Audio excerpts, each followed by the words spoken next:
The Interstellar Combat Academy had been operating for approximately 6,000 standard cycles, which was quite impressive considering the bureaucratic nightmare involved in getting 47 different species to agree on literally anything.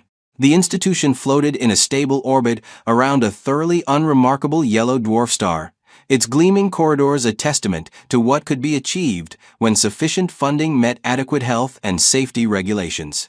And by adequate, the Academy Board meant excessive. By excessive, they meant enough to make an insurance adjuster weep with joy. The training protocols had been refined over millennia, carefully calibrated to challenge cadets from every member species of the Galactic Collective, without actually causing permanent damage. This was harder than it sounded. The Vrexel, for instance, could survive in hard vacuum for up to 3 minutes, while the Pellucid required atmospheric pressure, so specific that a deviation of 0.03% would cause their cellular structure to destabilize in a manner that was both fatal and remarkably difficult to clean up. The Academy had developed quite the reputation for producing the finest military officers in known space, largely because they hadn't killed a student in over 2 centuries. Then humans had applied for membership. The admissions committee had debated for 6 months. Humans came from a planet that the initial survey team had classified as a Class 12 Deathworld, which was academic speak for how is anything still alive down there. The gravity was punishing. The atmospheric oxygen concentration could charitably be described as aggressive. The planet rotated around its star at a distance that exposed it to enough radiation to sterilize most civilized worlds. It had weather systems that could flatten cities, tectonic activity that reshaped continents, and approximately 8 million species, most of which had evolved the ability to kill and eat each other with remarkable efficiency. The humans themselves were biological paradoxes.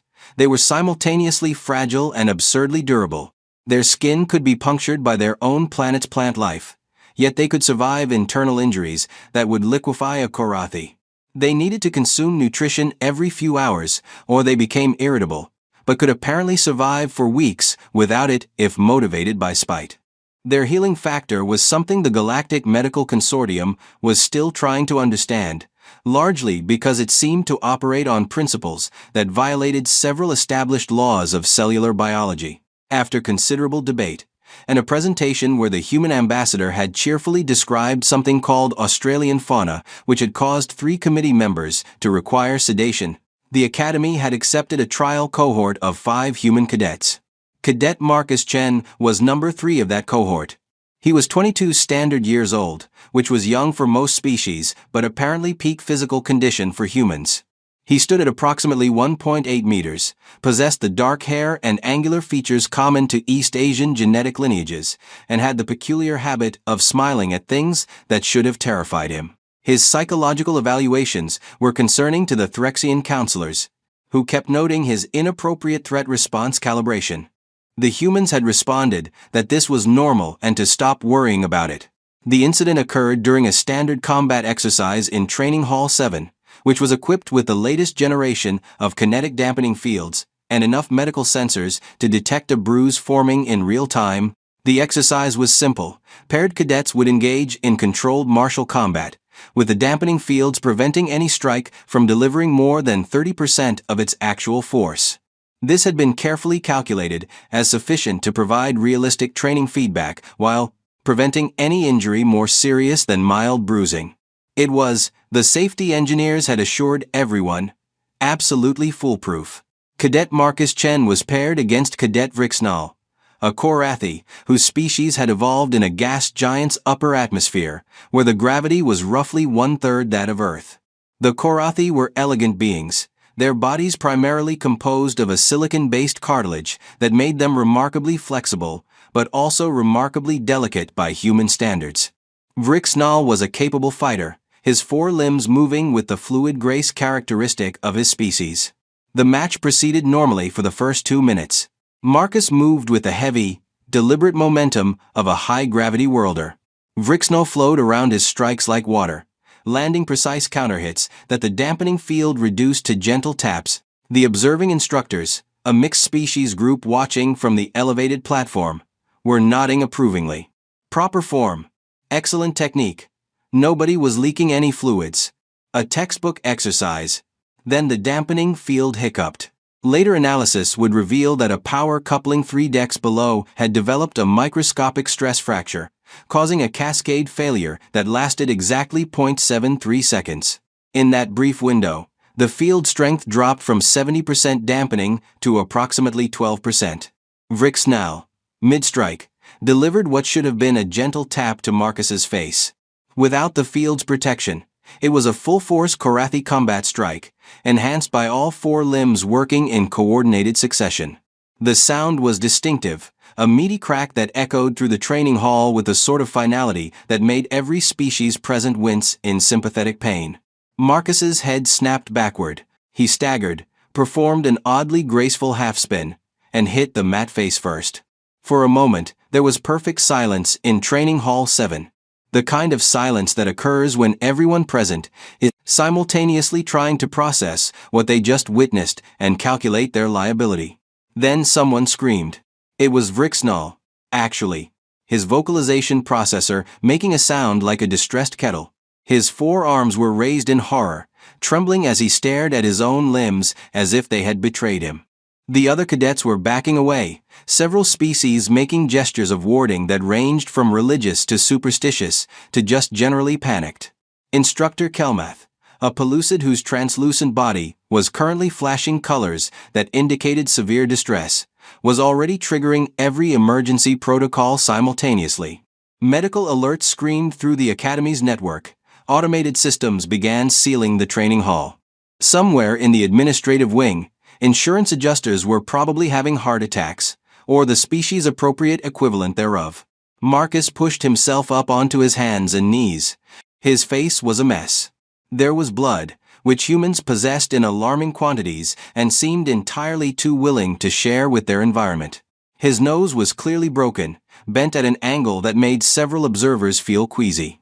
The entire left side of his face was already swelling, the skin darkening in a way that indicated substantial subcutaneous damage. His left eye was swelling shut. He touched his face gingerly, pulled his hand away to look at the blood, and made a sound that several species would later struggle to describe in their incident reports. He laughed, not a bitter laugh, or a shocked laugh, or the hysterical laugh of someone in psychological shock. A genuine, slightly annoyed laugh, like he had just remembered he'd forgotten to do his laundry. "Oh man," he said, his words slurred by his rapidly swelling face. "That's gonna look terrible in tomorrow's sparring photos." 3 more species began screaming. The medical team arrived in under 90 seconds, which was actually slower than protocol demanded, but considering they were dealing with the Academy's first major training injury in 217 years, fairly impressive. The team was headed by Dr. Thexali, of Rexel, whose species had pioneered modern surgical techniques back when humans were still figuring out fire. She had 16 years of experience, 3 advanced degrees, and had personally performed over 4,000 successful surgeries. She took one look at Marcus's face, and her primary respiratory spiracles flared in distress. "Get him to surgical bay 3 immediately," she commanded, her voice carrying the sort of calm authority that came from years of emergency medicine. "Full trauma team, maxillofacial specialist, and someone contact the human medical liaison. We're going to need their physiological database." Marcus tried to wave them off. "It's really not that bad. I just need some ice and maybe, Cadet Chen, you are bleeding from 6 different locations on your face, Dr. Thexali interrupted. "Your nose is deviated at a 40-degree angle. I can see bone fragments. You will not just need some ice. I mean, I've had worse," Marcus offered, which did not have the reassuring effect he seemed to think it would. The medical transport gurney arrived, hovering on anti-grav repulsors. Marcus climbed onto it himself, waving away the attendants who tried to help. This apparently violated several protocols, because alarms started going off. He lay back, still dripping blood onto the pristine white surface, and gave Vrixnal a thumbs-up gesture that the Korathi did not understand but found oddly comforting anyway. The journey to Surgical Bay 3 took 4 minutes, and involved enough medical scanning equipment pointed at Marcus to map his cellular structure down to the molecular level. The data was streaming in real time to Dr. Thexali's visual interface, and what she saw was not improving her mood. Human facial structure was ridiculously complex. 14 different bones, all precisely arranged to protect the sensory organs and brain, while somehow also being involved in respiration, nutrition intake, and vocal communication. The bones themselves were calcium-based and surprisingly dense for an organic species, but also surprisingly brittle compared to what she was used to working with. The soft tissue was even worse, a complicated mess of muscles, nerves, blood vessels, and fat deposits all layered together in what seemed like deliberate chaos. Marcus's injury involved at least 3 fractured bones, a completely displaced nasal structure, massive soft tissue damage, and what appeared to be a developing hematoma that would probably cover half his face by morning. His left orbital bone was cracked. Several blood vessels were ruptured, and he was still conscious and talking, which seemed medically improbable. Surgical Bay 3 was the Academy's premier operating theater, equipped with medical technology that could reattach severed limbs, regrow organs, and perform neural surgery with atomic precision. The surgical team was already assembling when they arrived. Dr. Thexali as lead surgeon, Dr. Korth as anesthesiologist, Dr. Minnie as the maxillofacial specialist, and 3 surgical assistants whose species were all better at fine motor control than anyone else in the academy. They transferred Marcus to the surgical platform, which adjusted its configuration to accommodate human physiology based on the streaming medical data. The bay's holographic displays flickered to life, showing 3-dimensional models of his skull, highlighted areas of damage glowing an ominous red. "All right, Cadet Chen," Dr. Korth said, his voice synthesizer giving his words a soothing melodic quality. "We're going to administer anesthesia now.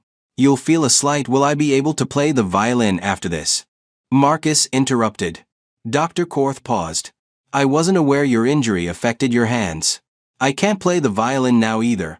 I just wondered if this would magically give me that ability." There was a long silence in Surgical Bay 3. "Human humor is going to take some getting used to," Dr. Minnie observed quietly. The anesthesia took effect quickly, though they had to use nearly twice the calculated dose because human metabolism apparently processed pharmaceutical compounds with the efficiency of a chemical factory. Marcus's eyes finally closed, his breathing regulated by the medical monitors as his body relaxed into unconsciousness. Dr. Thexali examined the holographic display, manipulating it with her manipulation fields to view the injury from every angle. "This is going to be complex. The nasal structure needs complete reconstruction. We'll need to reduce these fractures, realign the septum, and repair the soft tissue damage while ensuring we don't compromise his respiratory function. The bone density is remarkable," Dr. Minnie said, zooming in on a cross-section. "I've never worked with calcium phosphate composite this dense. It's going to make fragment removal interesting." "What's the healing projection?" one of the assistants asked. Dr. Thexali pulled up the human medical database, scrolling through the information provided by Earth's medical authorities. Her respiratory spiracles flared again. According to this, facial fractures in humans typically heal in 6 to 8 weeks. Full recovery in 12 weeks. Soft tissue repairs faster, 3 to 4 weeks for the majority of visible healing. "That's remarkably fast," Dr. Korth observed. "Most species take twice that long. Humans have an aggressive healing factor," Dr. Thexali confirmed. "Their bodies apparently treat any injury as a potentially fatal threat and respond accordingly. It's medically excessive but evolutionarily logical for a species from a death world." "Let's begin," she announced, her manipulation fields activating the surgical instruments. The operation was a masterpiece of modern medicine applied to deliberately archaic biology. The surgical instruments, designed to work at the cellular level, found themselves dealing with tissues that were surprisingly resistant to manipulation. Human skin was tougher than it looked, layered with enough structural protein to provide genuine armor against minor damage. The blood vessels, when sealed, tried to heal themselves mid-operation, forcing the team to work faster than they'd anticipated. Dr. Minnie worked on reconstructing the nasal structure, using micromanipulation fields to carefully position bone fragments back into their correct alignment. The human septum was cartilage rather than bone, which was apparently a design feature rather than a flaw, though it seemed unnecessarily vulnerable. She applied surgical adhesive that would hold the structure in place while the bone regenerated, a process that would apparently begin within hours rather than days. Dr. Thexali focused on the soft tissue damage, repairing torn muscles and severed blood vessels with practiced precision. The sheer amount of blood flow to the human face was alarming. The vascular network was dense enough to supply massive amounts of oxygen and nutrients, which explained the healing speed, but also explained why facial injuries in humans bled so dramatically. The orbital fracture required the most delicate work. The bone was thin here, designed to protect the eye while remaining light enough not to interfere with the elaborate muscle structures that controlled ocular movement. Dr. Minnie placed a temporary support structure that would stabilize the area while the bone healed, using a biocompatible polymer that the body would gradually absorb as the natural bone regenerated. 3 hours into the surgery, Dr. Korth noticed something odd on the monitors. His metabolism is increasing. Dr. Thexali glanced at the readings. Heart rate was up slightly. Core temperature had increased by 0.3 degrees. Cellular activity in the damaged areas was elevated. The healing process is already beginning. His body is mobilizing resources to the injury site. We're still operating, Dr. Minnie said, somewhat incredulously. Human biology doesn't seem to wait for permission, Dr. Thexali replied. Continue. We need to finish before his immune system decides we're a threat. The surgical team worked faster, racing against a patient who was apparently trying to heal himself while they were still repairing him. It was unprecedented and slightly annoying. 4 hours after they'd begun, Dr. Thexali sealed the final incision, applied the dermal regenerator to minimize scarring, and stepped back to examine their work. The holographic display showed green across all major indicators. Bone alignment was perfect. Soft tissue repairs were holding. Blood flow was normal. Respiratory function was uncompromised. Marcus's face, while still swollen and discolored, was structurally sound. The monitoring systems predicted full structural recovery in 6 weeks, full aesthetic recovery in 12 weeks, though they added multiple disclaimers about human healing being somewhat unpredictable. Excellent work, everyone, Dr. Thexali said, feeling the tension drain from her body. Let's move him to recovery. The recovery ward at the Interstellar Combat Academy was designed for comfort and rapid healing, with adjustable atmospheric conditions, neural damping fields to reduce pain, and enough monitoring equipment to detect a problem before it became critical. They placed Marcus in a private recovery pod, mainly because they weren't sure how other species would react to sharing space with an injured human. Dr. Thexali was reviewing the surgical notes when Marcus woke up 6 hours later. Most species required at least 12 hours to recover from anesthesia. Humans, apparently, metabolized it faster than expected. Again. His eyes opened slowly, focusing on the ceiling of the recovery pod. He reached up carefully to touch his face and encountered the protective medical field they'd placed over the surgical site. Cadet Chen, Dr. Thexali said, appearing at his bedside. How do you feel? Marcus considered this question with the careful deliberation of someone whose face had recently been reconstructed at the molecular level. Like I got hit by a transport shuttle, he said finally. His voice was slightly nasal due to the internal splinting, but clearer than she'd expected. But I've felt worse. You keep saying that, Doctor. Thexali observed. I'm beginning to find it concerning. I broke my arm in 3 places when I was 12, Marcus offered conversationally. Fell out of a tree. And I had a concussion playing football when I was 16. Oh, and there was this time rock climbing, where I dislocated my shoulder. So, comparatively, this isn't that bad. Doctor. Thexali's respiratory spiracles flared in distress. You engage in recreational activities that cause these injuries. Well, I mean, that's kind of the fun of it? Ha ha ha. This conversation was not improving Dr. Thexali's understanding of human psychology. She decided to change topics. Your surgery was successful.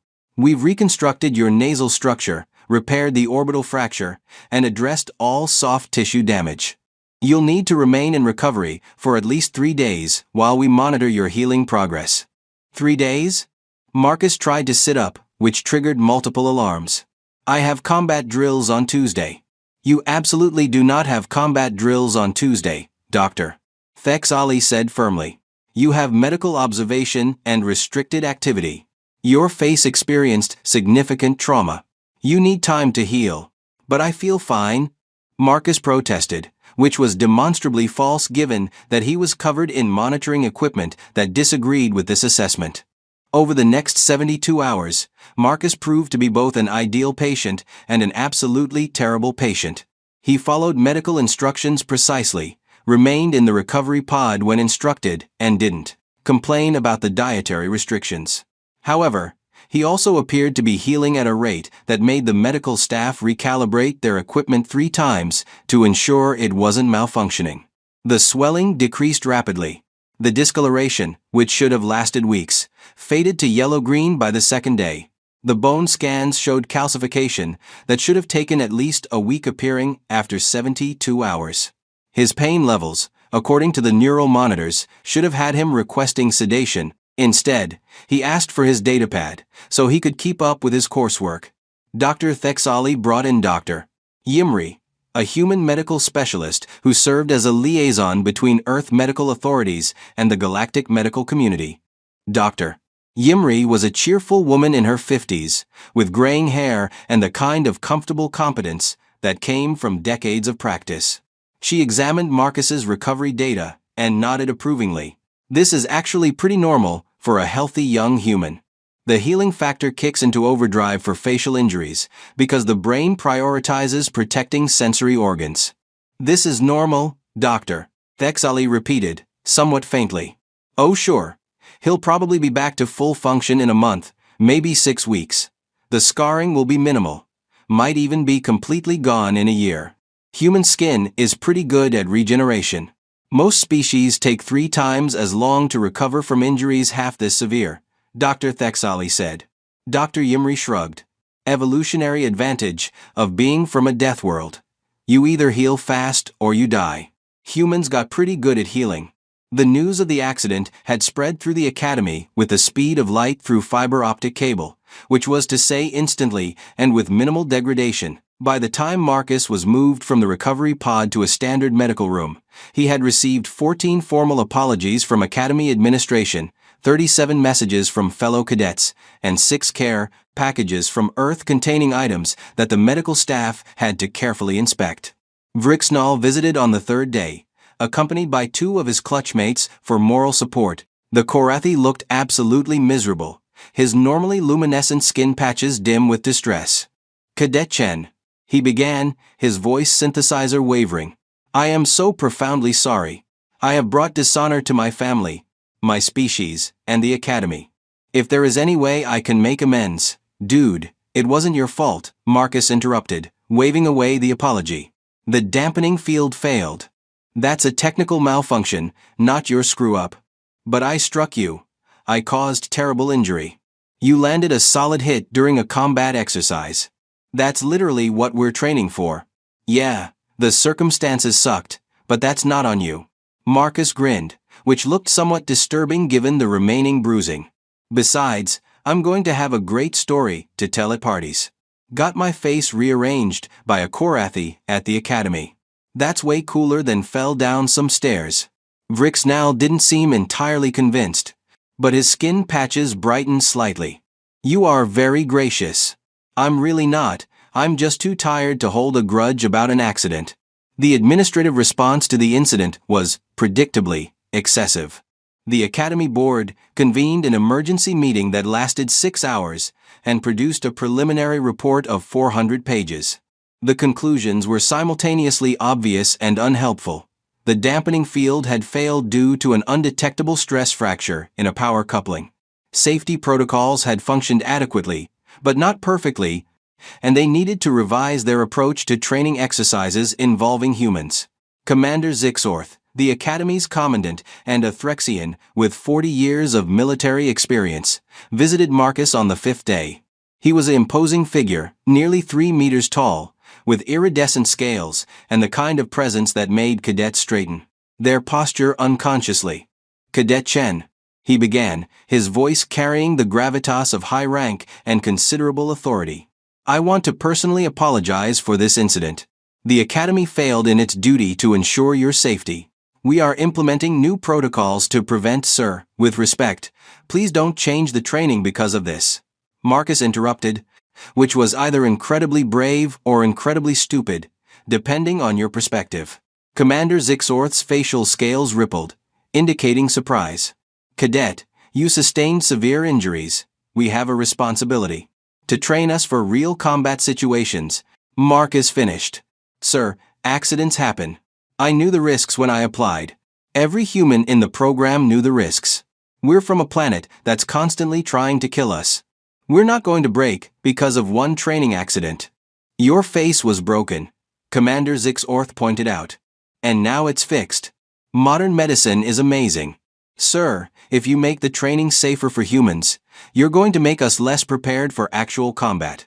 And that's more dangerous in the long run." Commander Zixorth was silent for a long moment, studying the young human with an expression that might have been respect. "You make a compelling argument, Cadet. However, we will be implementing additional safety redundancies. That's non-negotiable." "Yes, sir." Additional safety redundancies sound great. Marcus was discharged from the medical ward after 7 days, which was 5 days earlier than Dr. Thexali had initially projected and 3 days earlier than she felt comfortable with. However, all his medical indicators were green. The bone healing was ahead of schedule, and keeping him in the ward when he was clearly ready for activity seemed unnecessarily punitive. He returned to classes the following day, sporting some impressive residual bruising and the kind of facial swelling that made him look like he'd lost a fight with a door. His fellow cadets treated him with a mixture of concern and awe. The humans in his cohort greeted him with variations on nice face, dumbass, which appeared to be a form of affection in their culture. The combat training protocols were revised over the following weeks. The Academy added triple redundant safety systems, increased the monitoring frequency, and instituted new rapid response medical procedures specifically for human physiology. They also, somewhat quietly, recalibrated their expectations for human durability. 6 weeks after the incident, Marcus returned to full active duty. The orbital fracture had healed completely. His nose was straight, maybe straighter than it had been before. The soft tissue damage had resolved with minimal scarring. Dr. Thexali performed a final examination and declared him fit for unrestricted activity, while privately marveling at the sheer regenerative capability of human biology. 8 weeks after the incident, Marcus was back in Training Hall 7 for his scheduled combat exercises. The entire facility had been extensively inspected and upgraded. The dampening fields now had 6 independent power systems and enough redundancy to make an engineer weep with joy. Commander Zixorth was observing the training session because he was not going to have another incident on his watch. He watched as Marcus paired with a different cadet, a Threxian who matched him in size but not in gravity tolerance. The match proceeded smoothly. The dampening fields functioned flawlessly. Nobody's face was rearranged. Afterward, Commander Zixorth approached Marcus as he was leaving the training hall. "Cadet Chen." A moment. Marcus turned, standing at attention. "Sir, how does your face feel?" Marcus touched his nose experimentally. "Perfect, sir. Better than before, actually. I could breathe through my left nostril properly for the first time in years." Commander Zixorth made a sound that might have been a laugh. "Cadet, you are aware that the medical staff have been monitoring your recovery closely. They've documented human healing capabilities extensively. They've shared their findings with the Galactic Medical Consortium." "Yes, sir, Doctor. Thexali mentioned that." "Do you know what the response has been?" "No, sir." Disbelief, followed by repeated requests for confirmation that the data wasn't corrupted, followed by 3 separate medical research teams requesting permission to study human healing factors. Commander Zixorth paused. "You've inadvertently advanced galactic medical research by approximately a decade, simply by recovering from what should have been a career-ending injury." Marcus considered this. "That's actually pretty cool, sir. Yes, Cadet, it is pretty cool. Commander Zixorth's scales rippled with amusement. Dismissed. As Marcus walked away, Commander Zixorth reflected on the peculiar nature of humans. They came from a planet that tried to kill them daily. They evolved to survive injuries that would be fatal to most species. They laughed at their own suffering. They refused to accept limitations that other species considered reasonable. And somehow, impossibly, they made it work. The Interstellar Combat Academy had been operating for 6,000 standard cycles, training the finest military officers in known space. They had adapted to accommodate 47 different species, each with their own unique requirements and limitations. The humans, Commander Zixorth suspected, were going to require significantly more adaptation than anyone had anticipated. 3 months after the incident, the Academy hosted a formal evaluation review. Representatives from all member species attended, along with observers from Earth's military command. The purpose was to assess the success of human integration into the Academy program and determine whether the trial cohort had proven the viability of continuing human enrollment. The presentation included detailed incident reports, academic performance metrics, physical training assessments, and medical data. The statistics were impressive. The humans consistently scored in the top 15% of their classes academically. Their physical performance was exceptional in high-gravity environments and competitive in standard conditions. Their tactical thinking showed creative approaches that other species hadn't considered, probably because their approaches involved accepting risk levels that made safety officers nervous. And then there was the medical data from Marcus's injury and recovery, which had already been circulated through academic medical journals and was causing quite the stir in xenobiology circles. The committee deliberated for 6 hours before reaching a unanimous decision. The human trial cohort was successful. The Academy would continue accepting human applicants. Additional safety protocols would remain in place but would not restrict human participation in standard training exercises. When Marcus heard the news, his response was characteristically understated. Cool. In the grand tradition of military academies throughout history and across species, the incident became a legend. First-year cadets heard the story of the human who got his face destroyed and came back to training 6 weeks later. The details became slightly embellished with each retelling. By the end of the academic year, some versions claimed Marcus had walked to the medical bay under his own power while holding his severed nose in his hand, which was not remotely accurate but made for a better story. Vrixnall and Marcus became close friends, bonded by the shared trauma of an experience that neither of them would forget. They continued training together, though Vrixnall was noticeably more careful during sparring matches for several weeks until Marcus convinced him to stop pulling his strikes. Dr. Thexali published 3 papers on human facial trauma recovery and became a recognized expert in human medical treatment. She never quite got over her amazement at how quickly humans healed, but she learned to expect it rather than being constantly surprised by it. The Academy's insurance premiums went up significantly, but Commander Zixorth considered it a worthwhile investment in galactic military cooperation. Also, the human military attaché had pointed out that Earth would be sending more cadets regardless of the Academy's concerns, so they might as well get ahead of the curve. 10 months after the incident, Marcus graduated in the top 5% of his class. He received commendations for tactical excellence, leadership capability, and resilience under pressure. The fact that he'd had his face surgically reconstructed mid-semester was noted in his permanent record with what might charitably be called bemused respect. At the graduation ceremony, he stood in formation with cadets from 47 different species, all of them representing the finest military traditions of their respective civilizations. He wore his dress uniform with pride, his face bearing no visible trace of the injury that had nearly ended his career before it began. Commander Zixorth, delivering the commencement address, made a point that resonated with the assembled graduates. You have trained alongside species different from yourselves. You have learned that strength takes many forms. Some of you come from worlds of peace and prosperity. Others come from worlds that forged you in hardship. All of you have proven worthy to serve. His gaze drifted briefly to the human section of graduates, a small smile crossing his features. Some of you have proven particularly difficult to keep in medical wards. The humans laughed. So did several other species who had gotten to know them over the past year. 5 years later, the Interstellar Combat Academy's human enrollment had increased to 50 cadets per cycle. The medical facilities had been further upgraded, with an entire wing dedicated to human physiology and staffed by specialists who understood the peculiar requirements of treating a species that healed too fast and complained too little.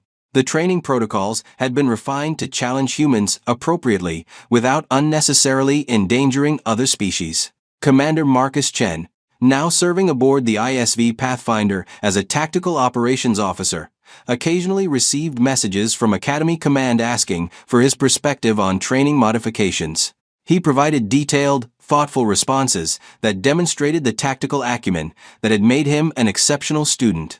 He also, on one occasion, suggested that they consider adding Australian fauna to the Academy's xenobiology curriculum as a way to prepare cadets for truly hostile life forms.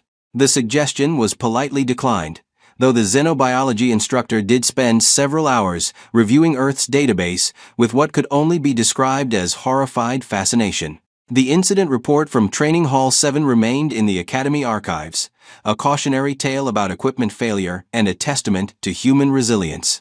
New cadets studied it in their safety orientation, learning about the importance of redundant systems and rapid medical response. What they really learned, though none of the instructors explicitly stated it, was a more fundamental truth about the species from the little blue planet orbiting an unremarkable yellow star.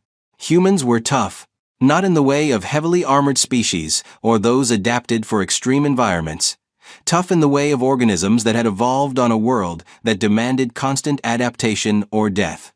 They broke, yes, but they healed. And they came back stronger, often with a joke about their own misfortune and a disturbing eagerness to continue training. The Galactic Collective had spent millennia developing technologies to protect their citizens from harm, to create safe environments where injury was rare and death rarer still.